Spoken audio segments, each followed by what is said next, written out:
The Unworthy by Agustina Bazterrica takes place in a possibly post-apocalyptic world centering around a religious and cult-like sisterhood. And I say possibly post-apocalyptic because we don't get that many details about what happened in the outside world. The entirety of the story pretty much takes place in the walled-off convent. The sisterhood is a different kind of religious cult because they actually have no tolerance for traditional Christianity. They use terms like the erroneous God, the false son, and the negative mother whenever they even try to reference old or traditional Christianity, and if the wrong person brings it up, you can actually face severe punishment. There's a very clear and very intense caste system in this convent, and our main character is what they call an unworthy.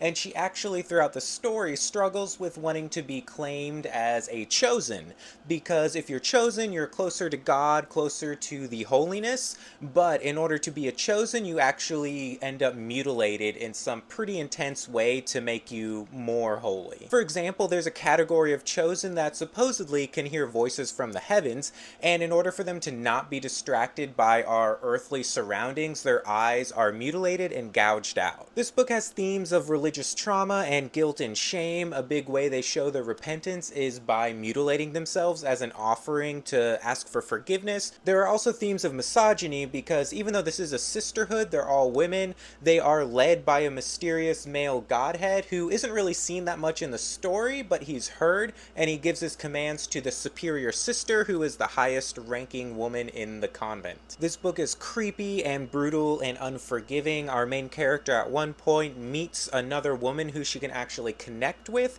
and we're rooting for them to somehow get out of this situation or figure a way out. This book isn't as gory as Tender is the Flesh, but there are definitely parts that made me cringe in the good way that only horror books can.